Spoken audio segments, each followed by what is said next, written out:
Vanessa O'Brien went on to set a world record by climbing the highest peak on every continent in less than a year. Here she is at the top of Everest, placing that American flag. And let's show you the picture at the top of K2, the second tallest mountain in the world next to Everest.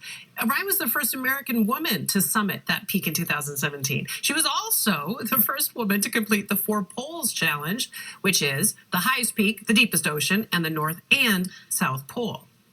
And because that's not enough, she wrote a book about it all. It's called To the Greatest Heights, a memoir about her travels, her adventures, her explorations. She joins us now. Vanessa, I stand in awe of you, sis. I truly do. What a delight to meet you.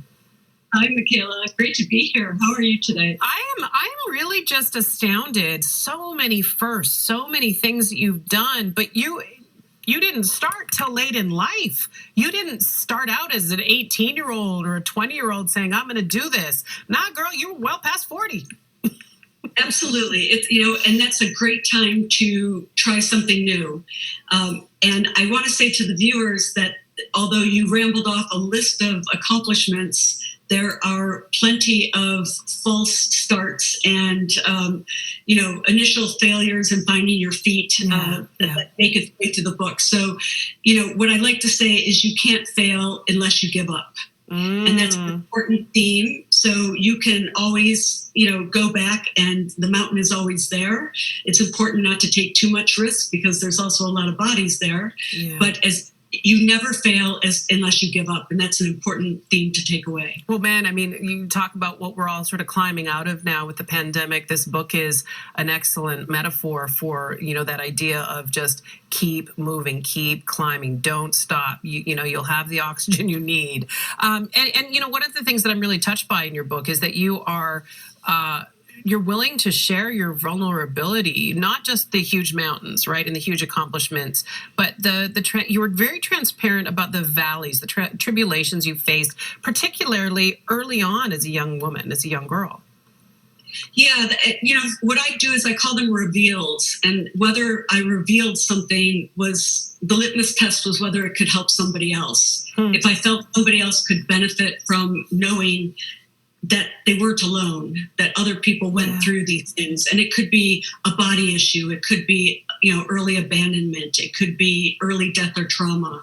If knowing that you're not alone and knowing other people struggled with these things, it helps to know that, a path that somebody else took to compare.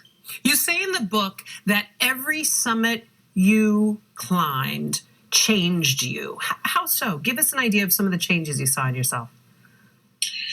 Yeah, I would say that's true. And I use humor a lot in the book because I think you have to put it in perspective.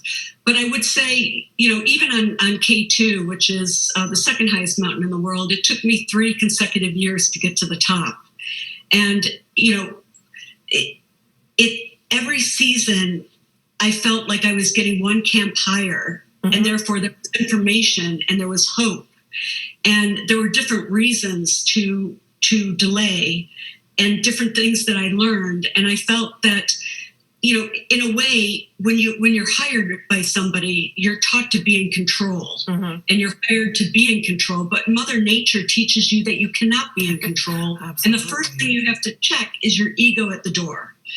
And it's a really tough lesson, and you have to eat an enormous amount of humble pie. But once you do that, you are a much better person. Yeah, but, absolutely. It's really interesting. Listen, dissect that a little bit. You are not in control, but you have to do your homework. You have to prepare to get to those heights, and metaphor or not, on the side of a mountain like Everest or K2, or in life, if you don't do your homework and you don't train and have the skill set, you're not going to be well suited. You're not going to have the right tools. Yeah, that's right. You need to arrive in the best physical condition you can, even though that will deteriorate over 6 to 8 weeks. And mentally, you must prepare.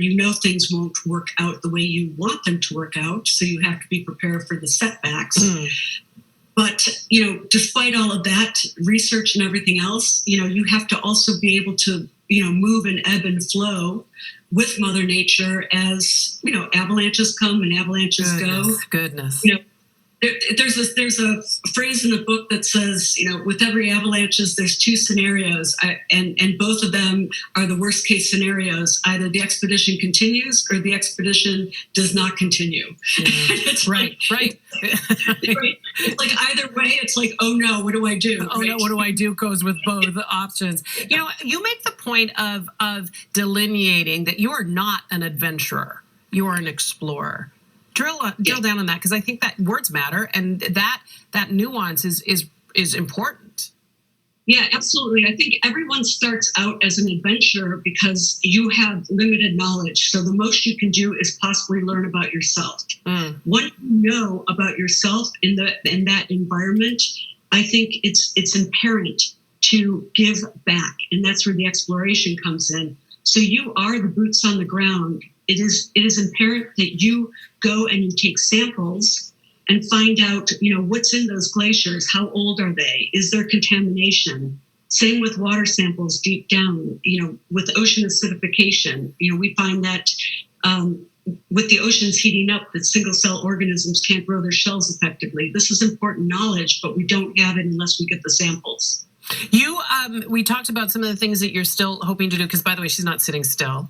She may have sat still to write the book, but moss does not grow on this lady at all. You're also looking to complete, you want to be the first person, maybe even the first woman, to complete the Explorer's Trifecta. Now, so that is not only on Earth, but in the ocean, and then what, in outer space? Yeah, so it's never been done, but it's been thought of as a theory of three, and tri being three, which would be the deepest ocean, the highest mountain, and space.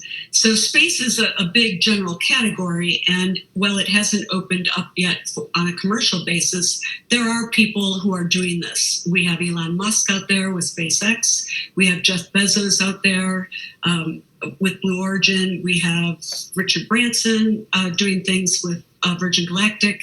So we have people entering this arena. Plus, we have interesting newcomers who, there's a Japanese billionaire who's gone out to the world and said, I want 8 to come with me in 2 years' time to report on a lunar voyage and see and tell. And you want to put your name in that hat. Absolutely. I think that would be, phenomenal, and an opportunity, once in a lifetime. And by the way, don't think that she won't get there. Vanessa, this has been a thrill for me. You are made of tough stuff, sis. You really are. And the book talks about all of that. It's a great voyage and a great thoughtful book as well. It's the title of it is To the Greatest Heights, a memoir about her exploration and her adventures. You can get on her website. That's vobonline.com. And check out some of the video there as well. You can purchase at thegreatestheights.com. Good to see you, Vanessa. What a delight to meet you. Thank you. Stay well. Thank you so much. Absolutely.